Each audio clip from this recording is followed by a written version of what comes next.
Hello friends, good morning. Radhe Krishna. કેમ છો? મજામાં? વરસાદ નથી આવતો એવું કરતા હતા. તો કાલ રાતના 2 વાગ્યાનો વરસાદ ચાલુ છે અને 2 વાગ્યા પહેલાં વીજળી થતી હતી, ગાજતો હતો. એવું મારા મામાને ત્યાં છાશ દૂધ લેવા ગયા ત્યારે મારા નાના નાની કહેતા હતા કે રાતના જ ગાજતો હતો અને વીજળી પણ બહુ થતી હતી. અને આજે તો સવારનો વરસાદ આવ્યા જ રાખે. આખી રાત જે ધીમો ધીમો વરસાદ આવ્યો એના લીધે ગામમાંથી પાણી નીકળી ગયા. એટલે રસ્તામાં જે કચરો ને એવું બધું હોય એ બધું વહી ગયું અને રસ્તો એકદમ મસ્ત ચોખ્ખો થઈ ગયો. હું તમને બતાવું કેવો ચોખ્ખો થયો હોય. મસ્ત ક્લીન થઈ ગયું બધું. ઉતારું સાચું લવ. આ જાઓ અહીંયા બધા બેઠા.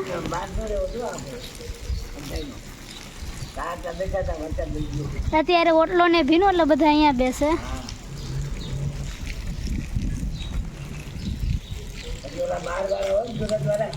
ચીકુડી વરસાદના લીધે એ પણ એકદમ ચોખ્ખી થઈ ગઈ.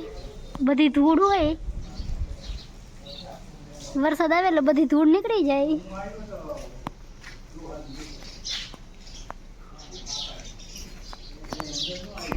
આ જો વરસાદના લીધે ફૂલ પણ ઉઘડ્યા.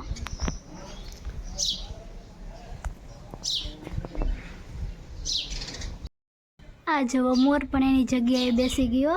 એ 2 જગ્યાએ બેસે અહીંયા, અને મેં તમને પહેલાં એક વિડીયોમાં બતાવી હતી ત્યાં. અત્યારે 12:15 વાગ્યા અને અમારા લોકોને જમવાનું પણ બની ગયું. તો હવે અમે લોકો પહેલાં જમી લઈએ. અને આજે અમે લોકોએ જમવામાં રીંગણા બટાટાનું શાક, ફોડવાવાળું આખું નહીં, અને રોટલી બનાવી. હવે અમે પહેલાં જમી લઈએ. અત્યારે અમે લોકો જમીને ફ્રી પણ થઈ ગયા છીએ. અને વરસાદ તો ક્યારનો રહી ગયો, પણ અત્યારે મસ્ત ઠંડો પવન પણ નીકળ્યો. અત્યારે બપોરના 3:45 થવા આવ્યા અને ઠંડુ વાતાવરણ, તો ભૂખ પણ વધારે લાગે. તો અત્યારે અમે લોકોએ નાસ્તામાં પોકને તૈરો છે, પછી એમાં ચટણી મીઠું નાખ્યું. હવે હું તમને બતાવું કે કેવું હોય. અત્યારે ઠંડી હોય ને, ઠંડી મીન્સ કે વરસાદ પડ્યું હોય ને, થોડું ઠંડુ વાતાવરણ ને એવું હોય ને, તો ચાલુ એકદમ ફૂલ વરસાદ આવતો હોય ત્યારે ખાવાની બહુ મજા આવે. તો જે લોકોના ઘરે પોક હોય એકવાર ટ્રાય કરજો, બહુ મજા આવશે ખાવાની. આ રહ્યો પોક તળેલો. તમે લોકો પણ એકવાર ઘરે કરીને ટ્રાય કરજો, આવશે તમને લોકોને પણ.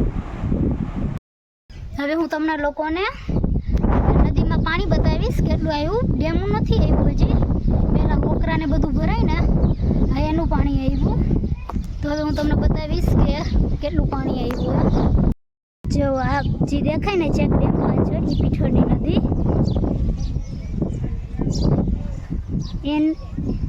એ નદીમાં પણ પાણી આવ્યું અને અમારી નદીમાં પણ થોડું ઘણું પાણી આવ્યું. આ પેલું વોકરાનું ને બધું.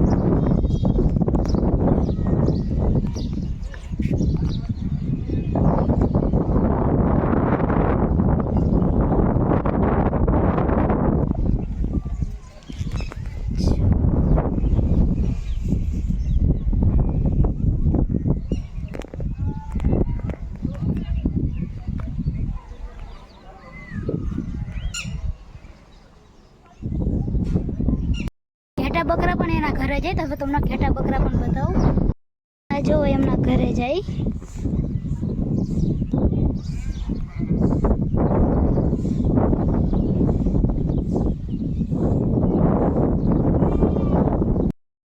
અત્યારે અમારા લોકોને જમવાનું બની ગયું અને આજે અમે લોકોએ જમવામાં ભજીયા કર્યા.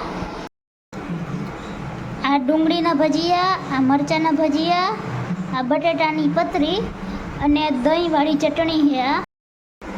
તો હવે મેં લોકો જમી લઈએ. અત્યારે 8 વાગ્યા અને અમે લોકો જમીને ફ્રી પણ થઈ ગયા છીએ. તો આજનો વ્લોગ અહીં હું પૂરો કરું છું. તો મારી ચેનલને લાઈક કરો, શેર કરો, સબસ્ક્રાઈબ કરો. Good night. Radhe Krishna. Thank you. Bye bye.